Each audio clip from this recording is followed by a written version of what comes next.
lessons and working on some of the exercises I talk about and I give you in those lessons. That might be exactly what you need, even if you think, oh, major triads, man, I did that in like 7th grade, you know. But if you don't have it 9 times 9, if you're on the bandstand and doing a gig, and every time you get to A flat, you're a millisecond delay of like, oh, what's the 3rd and the 5th, and okay, you get my point. So that's what you have to work on. Major scales. I have so many people that say, I know my major scales. The major scales to me are like the foundation of everything. You learn your major scales. That's one of the first things I do with like 5th graders. Usually 4th graders, I spend going through a beginning level book, teaching them the notes, teaching them how to play for all of 4th grade. 5th grade, we go to the 2nd book, and then I give them a jazz book, Lenny Niehaus, or Niehaus, I'm not sure how you say it. I give them basic jazz conception. We start working on that, and then I start doing all their major scales with them. That's like the beginning, first half of 5th grade, we're working on major scales. So, and the reason I do that is because to me, that's the foundation. They get those those major scales down. They get the notes. They know the key signature for B flat, for B, for E. They really get that down. And then later, when we start learning chords, and I say, oh, a major triad is 1, 3, and 5 out of that major scale. Then they go, oh yeah, D major. Okay, so it's D, F sharp, A. They can figure it out. So that's foundational. So you might think you know your major scales, but again, 9 times 9. If I said E flat, could you go ba da ba da ba da ba da da ba da ba da ba dum? F sharp, ba da ba da ba da ba da da ba da ba da. You know, can you just nail just all 12 of them? You got them down. 9 times 9, okay? And I also tell people, how many times are you going to get that wrong? 9 times 9. If random strangers come up to you on the street and say, hey, what's 9 times 9? How many times are you going to get it wrong? You're not. You're going to be like 81. 81. Oh, someone else is asking me. 81. Why? Because you know it. You did the work. You learned it. So that's what you have to do. And again, I'm telling you all this so that you're not deceived about where you are. You can't assess yourself if you're deceived or in denial, or you think you're the next Charlie Parker when you don't know an A flat major scale. So that might be hard to hear for some people, but if you want to work on what you really need to work on, you have to look at yourself and figure that one out, okay? So, so back to the site. You look at the lessons, and then you try to judge, okay, what will be beneficial for me? And if you learn the major triads, if you spend a week and learn the minor triads, if you might look and say, let me work on the diminished scale one, okay? So you spend a solid week, or maybe it's a month, working on diminished scales. If you're doing something today, if you're accomplishing something today, if you're learning something today, it's not a waste, and it's not, you're going somewhere. That's my goal. Every day I'm trying to think, what can I learn? What can I work on? How can I progress a little bit further this way? You know, when I don't do anything, I'm kind of either staying here or slightly diminishing, getting worse. So, so that's what you want to do. Just choose one lesson and topic. So if you become a member, you get 4 lessons a month, okay? And that is more than enough. I mean, you ask any of my membership, only 4 lessons, you know? I give you a lot of stuff in a lot of those lessons. You know, if you pick the right lesson that challenges you, but, you know, isn't too hard, a lot of those lessons, man, you could work on that stuff for a month, like 2 to 3 hours a day, a lot of that stuff to really get it down. So don't underestimate, you know, 4 half-hour lessons. If you were taking lessons in person, you would probably go and have 1 lesson a week, and he'd give you stuff, and you'd work on it all week. And half the time you'd go back, and you might not have your stuff down like you should. So these video lessons, I consider them the same thing.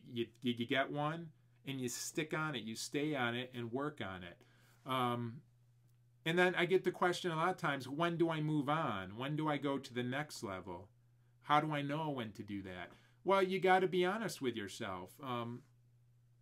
You have to, I mean, when I was coming up with the dominant bebop stuff, you know, when I was working on that and all those links and stuff and writing them down, it was before I even thought of doing a book. I was just like, how can I get this bebop stuff down? And I was working on the Bebop Scale, and what I would do, I didn't have a teacher telling me what to do. I didn't have anyone looking over my shoulder. I didn't have a weekly lesson where I went and someone was like, okay, work on this.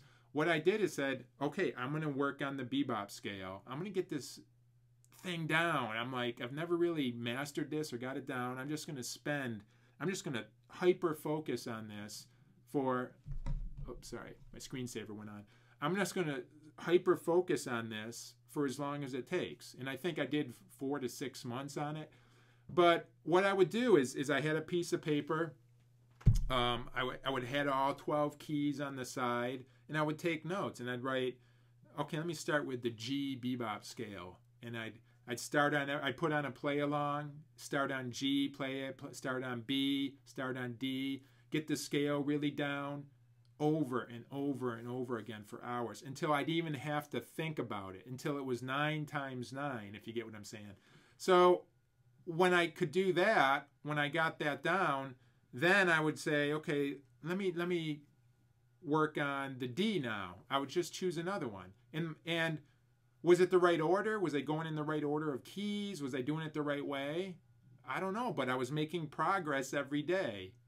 Whether I picked C sharp or F sharp or B or D, it doesn't matter. I was working through the keys. So I would check off G, then go on to D. Okay, I got that down. Next, A. Go through that. Okay, oh, this one's a little harder. Okay, let me work on this a little longer. And I would always ask, it was always for me 9 times 9. Is this, can I do it without even thinking about it? Can I do it like, get it out like without a lot of brain power going on? I didn't even know 9 times 9 back then, but that's the concept I was going for. And then I would add links every day. I would add the different links in my book and try those and add those to them. And that'd be link number 1 in this key, I got down. Link number 2. Very methodical. And that is what helps me to make progress and know what I'm working on, what I'm doing. I did the same thing with the approach notebook. Before it was a book, I wrote out every approach I could think of and put on a play along and just played through it. Check, I got that one down. Check, I got this one down. Let me do it in this key now. Okay, got that down. I'd work on it in that key. Just over and over again, okay? And that was, again, 4 to 6 months. And then, you know, at a certain point, you have to kind of reassess yourself and go, do I need to go back and work on that some more? I do. For me, there's keys with the approaches that are harder now because I haven't been working on them. I haven't had that focus, you know, C sharp. All those approaches in C sharp, I can do them, but man, they don't flow like some of the other keys. So some, you know, that's something I have to think about. Okay, do I want to work on that this next month? Do I want to get those approaches going? And usually what I like to do, and I tell students this on my site, is to try to find things that are applicable and that are usable by you, okay? If you're gigging and I put up a lesson on a song that you play on the gig, then I think that's a no-brainer. Like, oh, I love how this sample sounds, and I wonder what Steve's doing there. Let me get the lesson. Let me hear what he's doing.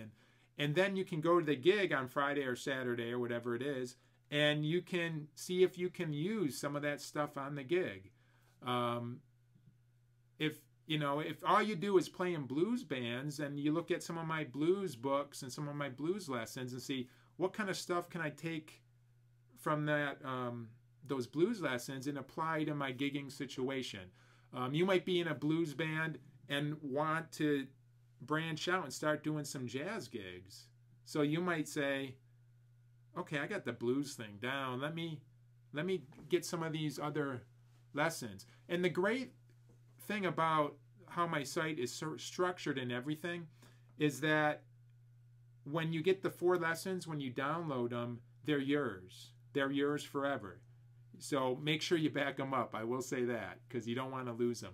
So you download them, you put them on your computer, you put them on a backup hard drive, and then you have them for as long as you have them. And you can watch them and you can work on this stuff as long as you have them. It's like getting a book in a bookstore. I've bought tons of music books. Some of them I went home and worked on immediately. Some of them I looked at, but then, let me work on this later and put it up there. And sometime in the future, I take it down. Oh yeah, I forgot about this book. Oh, let me work on this now.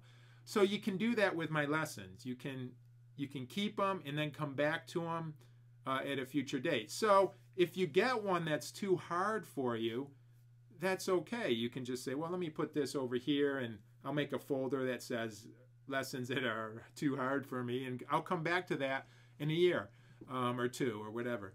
And I've heard from members on my site that they've done that. They got a lesson they were excited about, and they're like, oh man, this was hard. They put it here, and then 2 years later, they pulled it out, and they're like, wow, I can do this now. And they email me, and they're excited, and I'm excited. I'm like, oh, that's awesome. That's great. So that's what you want to do, okay? And I'm giving you a whole bunch of information, but that's the process you want to go through. I don't think there's a wrong pick. If you, again, the major question is it too easy for me? That would be a wrong pick. If you are a gigging musician and can improvise, you're not going to get the beginning jazz improv lesson if you already know a lot of that stuff. And I say in the directions, or in the description, I say what's in there. I'm talking about the D blues scale, how to use it over dominant chords and stuff like that. Or I'm talking about these chords, dominant chords, minor chords. If you read the description and you go, yeah, I know all that stuff, I don't need that, then that's too easy. That might be too easy for you. So I think that would be a wrong pick. You get the lesson, you might be bored, or you might just take not as much away from it. So you don't want to do that. At the same time, if you don't know your major scales, you're not going to download the lesson on the altered scale and how to play outside the tonal centers, because you're not going to understand a lot of what I'm saying when I'm talking about the sharp 9 and flat, the sharp 11 and flat 13 and all these things. You're going to be going, what's he talking about? I don't even know my C major scale. So that's a good thing to keep in mind. So you want to find the in-between thing, okay? And lastly, I'm always available for Skype lessons. So if you're kind of stuck, or you're thinking about joining the site but you're not sure, you can book a Skype lesson with me, an hour Skype lesson, and we can talk just like I'm doing here, but you would talk back to me and we can see each other. I can ask you to play. I can kind of help you assess and tell you what I think would be beneficial for you and what would be a good next step for you.